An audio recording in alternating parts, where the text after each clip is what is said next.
आज राजस्थान में जिस प्रकार से लॉ एंड ऑर्डर की बुरी स्थिति है, पूरी और अराजकता फैल रही है और लगभग राजस्थान की 8 करोड़ जनता में से 56% लोग किसी न किसी तरह से इस कानून व्यवस्था के कारण प्रभावित हुए हैं।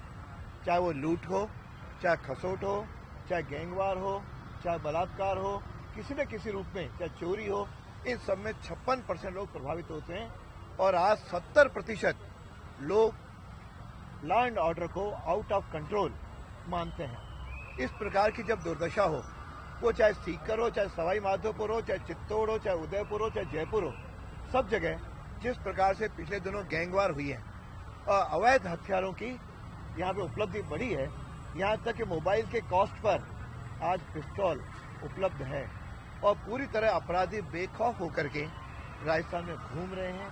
कोई भी सुरक्षित नहीं है, न विधायक और सांसदों के घर तक सुरक्षित नहीं है। इस प्रकार की जो स्थिति बनी है, उसको लेकर के आज हम विधानसभा के अंदर सरकार को घेरेंगे और चाहेंगे कि यदि अशोक जी गहलोत में थोड़ा सा भी मन में कहीं संवेदनशीलता है तो लोगों को इस कानून व्यवस्था की स्थिति को देख करके, जो गृह मंत्री भी वही है, इनको तत्काल अपने पद से इस्तीफा देना चाहिए। क्योंकि आज कोई भी व्यक्ति जब असुरक्षित हो तो बाकी तो आपकी घोषणाएं तो कागजों पे तब आएंगी जब कोई व्यक्ति सुरक्षित रहेगा। जब व्यक्ति असुरक्षित रहेगा तो इन सारी योजनाओं का कोई उसको लाभ मिलने वाला नहीं।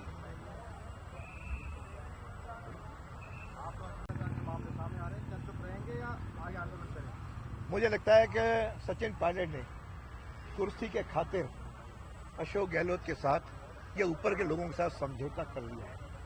नहीं तो जिस प्रकार की उन्होंने घोषणाएं की थी, जिस प्रकार से पैदल मार्च किया था, उसे हमें उम्मीद थी कि शायद ये संघर्ष में लोगों के साथ खड़े रहेंगे।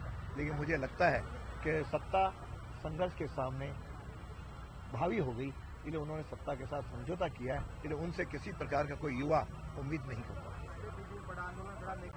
राजस्थान की आरपीएससी देश भर के में इसकी प्रमुखता प्रतिष्ठा थी, लेकिन पिछले 4 साल के अंदर ये प्रतिष्ठा गिर करके और बिल्कुल जमीन पर आ गई है।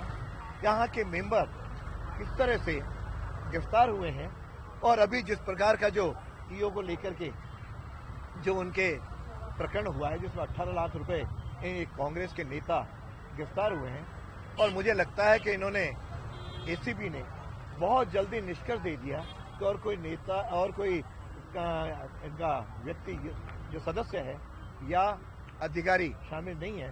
मैं सोचता हूँ उसके बाद ही परिवादी ने जो कहा है कि एक और उसने लोकसभा सदस्य का नाम लिया है कि उसके नाम से मेरे से पैसे मांगे हैं, तो मुझे लगता है कि पूरे के पूरे आरपीएससी में इस समय सारा स्थिति खराब है।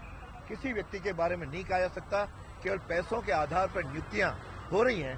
तो युवकों के मन में एक विश्वास जो आरपीएससी के प्रति होना चाहिए था, वो सारा समाप्त हो गया है। इसका मूल कारण जो इन्होंने राजनीतिक जिस प्रकार से गहलोत साहब ने आरपीएससी में मेंबर नियुक्त किए, उसका परिणाम है कि आज कोई भी वहां पे व्यक्ति शक के निगाह से देखा जाता है। आपको लगता है अमूलचूल परिवर्तन हो जाना चाहिए तमाम सदस्यों का?